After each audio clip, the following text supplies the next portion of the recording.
बिस्मिल्लाहिर्रहमानिर्रहीम।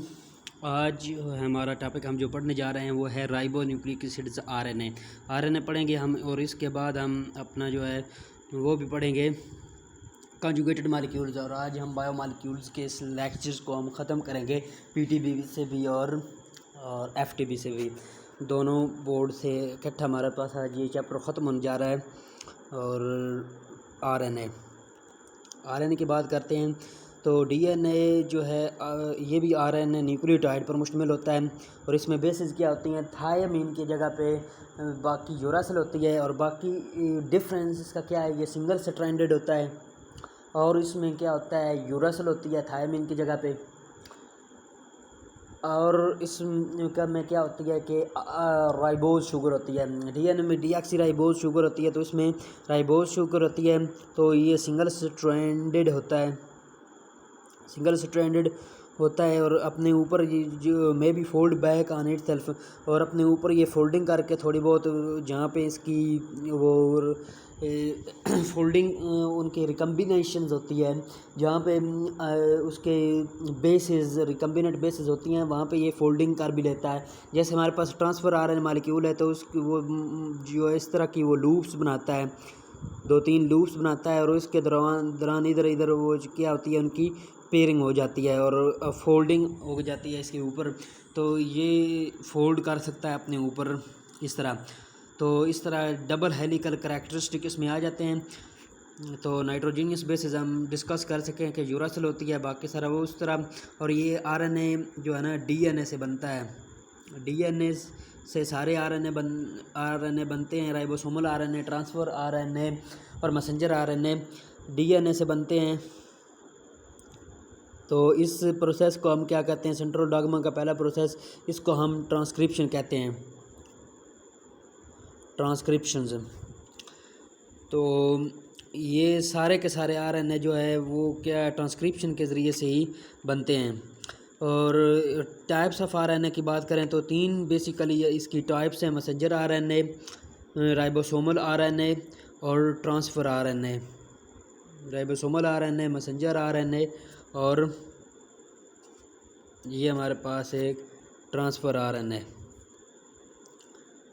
तो अब इनको हम बारी बारी डिस्कस करते हैं।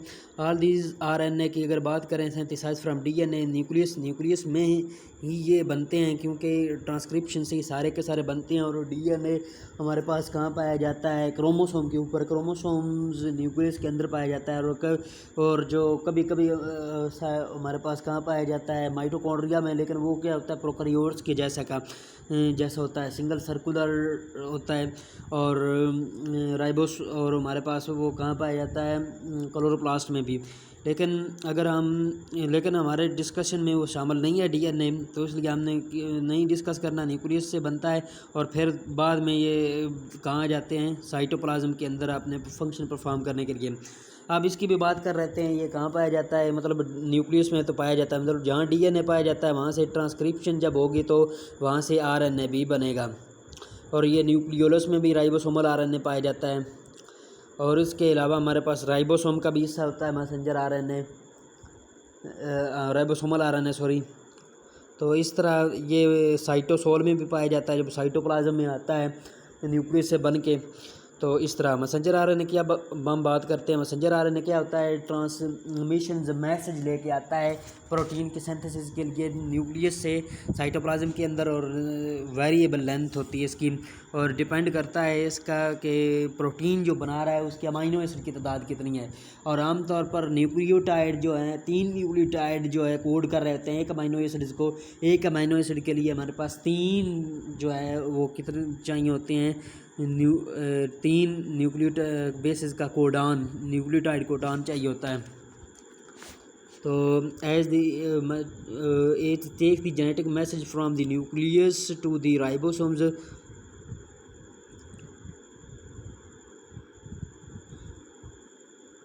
nucleus to ribosomes to form a particular proteins.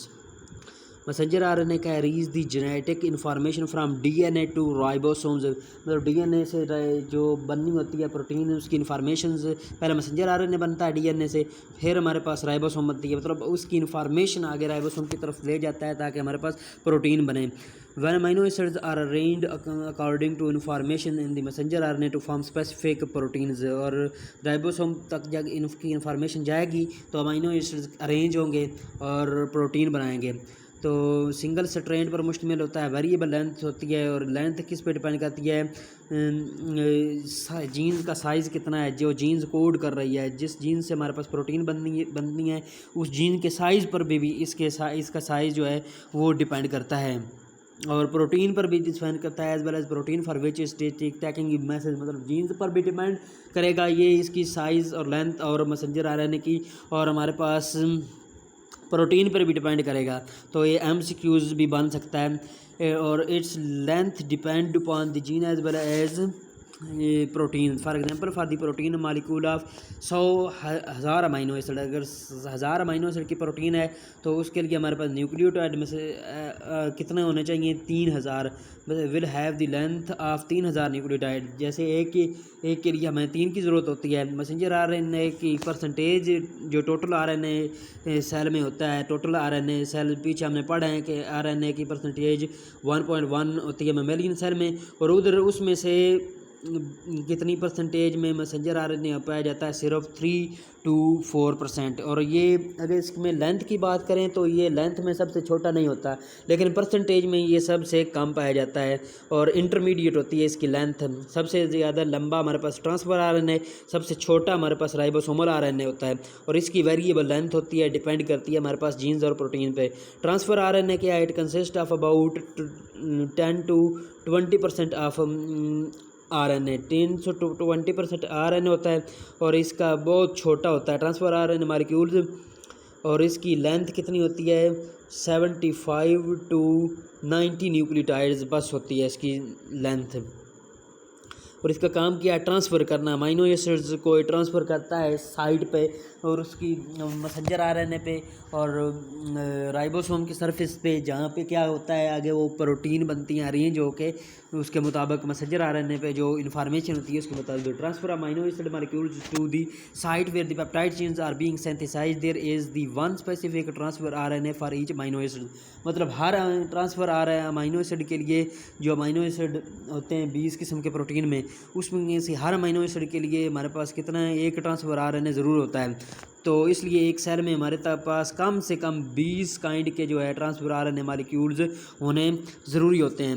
लेकिन ह्यूमन की बात करें तो उसमें 45 ट्रांसफ़र आरएनए मॉलिक्यूल पाए जाते हैं।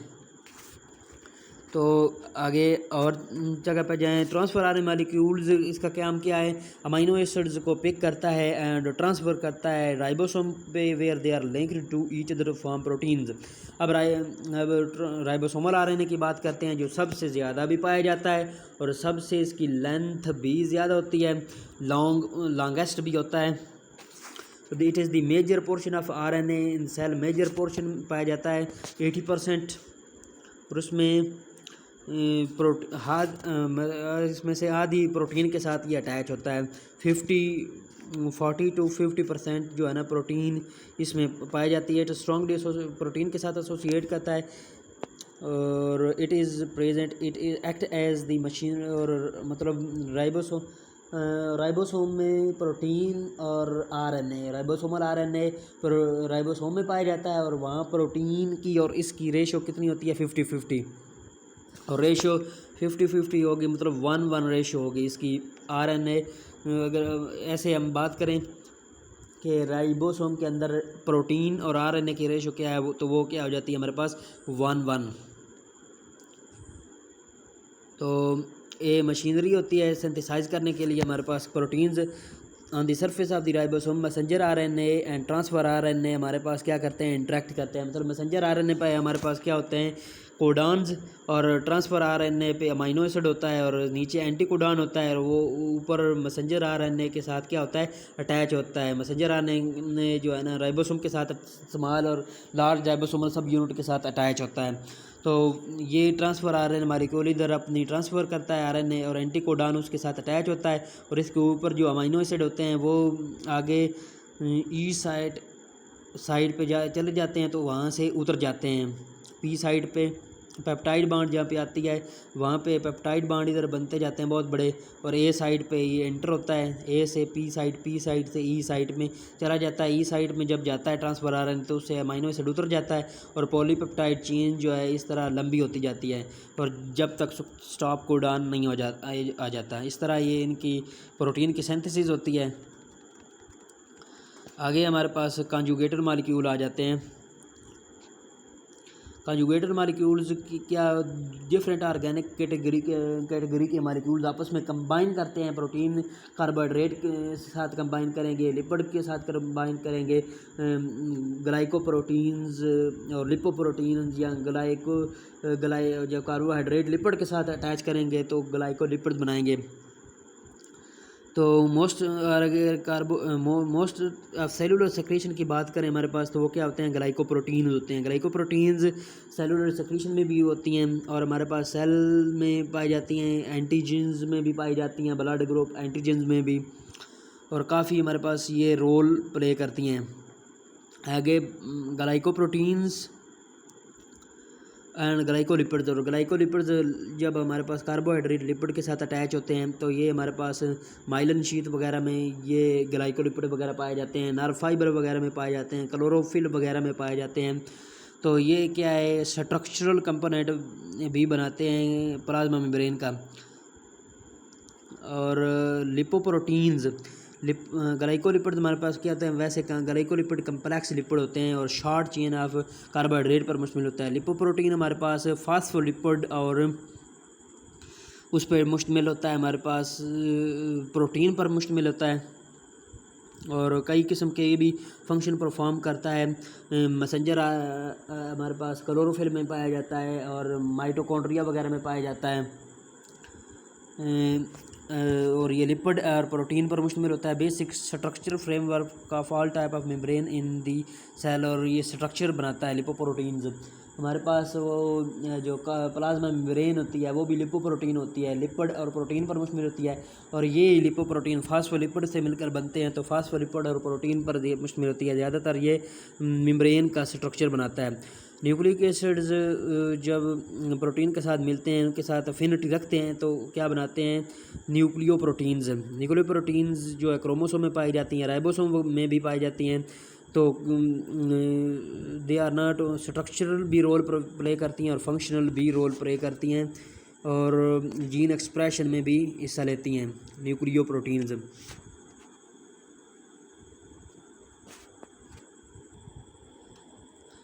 अब हम फेडरल कीबोर्ड से बुक से पढ़ते हैं राइबोन्यूक्लिक एसिड आरएनए। तो RNA DNA is generally single stranded होता है, बाकी सारा कुछ स्ट्रक्चर बिल्कुल वैसे ही है, इस पे भी लिखा हुआ बुक पे। ज़्यादातर ट्रांसफ़र आरएनए की वो जो है बहुत ज़्यादा थोड़ी बहुत डिटेल है, और बाकी थोड़ी बहुत और इम्पोर्टेंट पॉइंट्स हैं दूसरों में, तो वो हम देखते हैं इसमें से।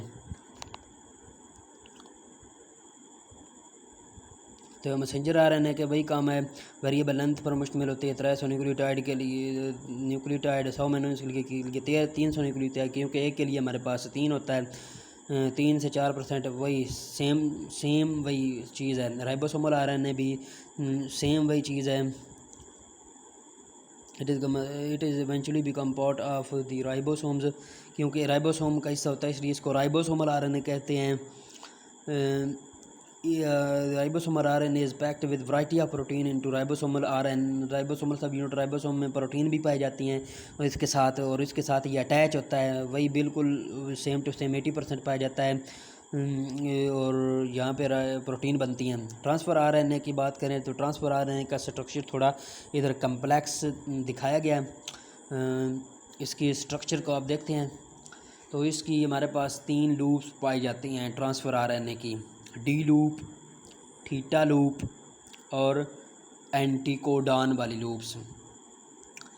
और इसकी ये इधर 3 प्राइम एंड है और 5 प्राइम एंड है ये, जो 3 प्राइम इसका एंड है उस पर अमाइनो एसिड अटैच होता है और उस टर्मिनेट किया कहाँ पे होता है, ये स्ट्रक्चर इसके 3 प्राइम एंड का कांस्टेंट होता है CCA।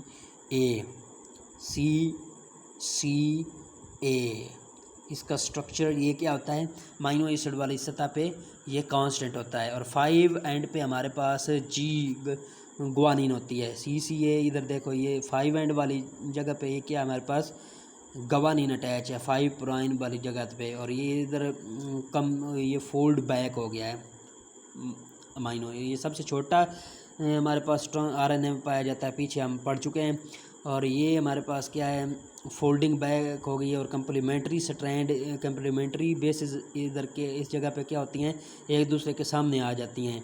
एडनिन हमारे पास यूरासिल के पास आ जाती है और साइटोसिन गवानिन के सामने आ जाती है, तो उसके दरमियान हमारे पास इधर और इधर हाइड्रोजन बॉन्डिंग बन जाते हैं।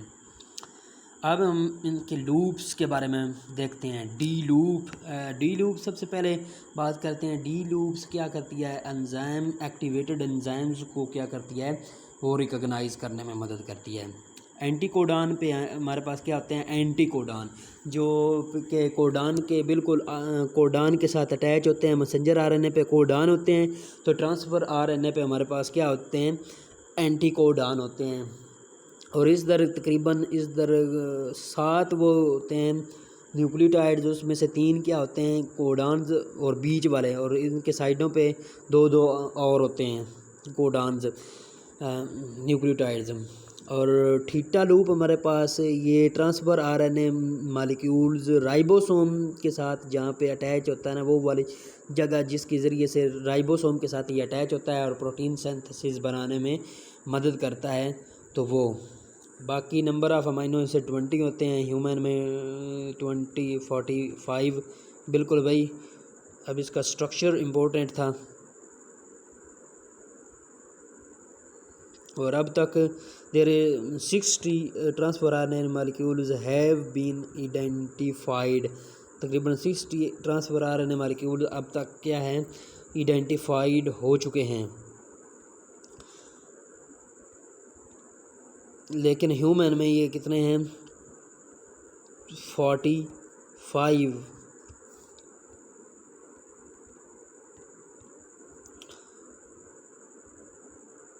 बाकी आगे हम कॉन्जुगेटेड मालिक्यूल्स की बात करते हैं। कॉन्जुगेटेड मालिक्यूल की डेफिनेशन वगैरह हम पढ़ चुके हैं, क्या क्या होते हैं। ग्लाइको कार्बोहाइड्रेट लिपिड के साथ मिलती हैं तो ग्लाइको लिपिड बनाती है, और हमारे पास प्रोटीन के साथ मिलते तो ग्लाइकोप्रोटीन्स, और फास्फोलिपिड जब प्रोटीन के साथ मिलते हैं तो लिपोप्रोटीन्स, और न्यूक्लियोप्रोटीन जब न्यूक्लिक एसिड के साथ प्रोटीन मिलती हैं।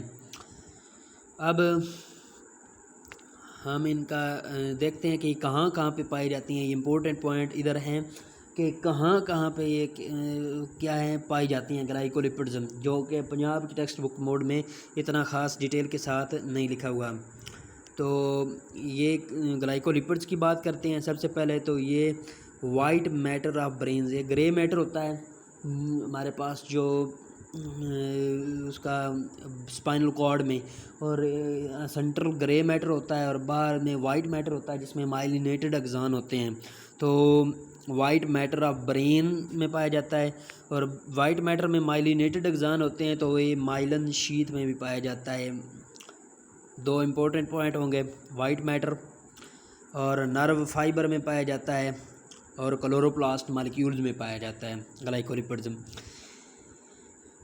ग्लाइकोप्रोटीन्स की बात करते हैं, बहुत ज़्यादा इम्पोर्टेंट फंक्शन है, डिस्ट्रीब्यूट होते हैं सेल्स में, और दे फंक्शन हार्मोन के तौर पर काम करते हैं, ट्रांसपोर्ट प्रोटीन के तौर पर काम करते हैं, और स्ट्रक्चरल प्रोटीन के तौर पर काम करते हैं, रिसेप्टर के तौर पर काम करते हैं। ब्लड ग्रुप एंटीजेंस हमारे पास जो है वो भी क्या होती है, ये ग्लाइकोप्रोटीन होते हैं जो कि ब्लड ग्रुपिंग में रोल प्ले करते हैं। और फास्फोलिपिड जो प्रोटीन के साथ मिलती हैं तो हमारे पास लिपोप्रोटीन बनाती हैं, तो ये मिल्क में पाई जाती हैं, ब्लड में, सेल न्यूक्लियस में, एग यॉक में, क्लोरोप्लास्ट ऑफ प्लांट्स में, egg nucleus yolk chloroplast plant. और न्यूक्लियर प्रोटीन हमारे पास क्रोमोसोम और राइबोसोम में पाए जाते हैं। इसकी डिटेल उधर पंजाब में ज़्यादा इससे। और एंड पे आके एक और इम्पोर्टेंट पॉइंट जो है हम डिस्कस करते चलते हैं कि डीएनए की में डीऑक्सीराइबोज शुगर इसलिए होती है क्योंकि वो क्या करती है, वो एक प्रोसेस जो होता है क्लीवेज फास्फोडाइएस्टर बॉन्ड बनाने में, उसकी क्लीवेज करने में इम्पोर्टेंट होता है। और बाकी हमारे पास आरएनए की बात करें तो वो 30 मिनट्स के अंदर अंदर हमारे सेल में क्या हो जाता है, डिग्रेड हो जाता है। इसकी लाइफ आधा घंटे ही होती है। इधर पूरा हो गया।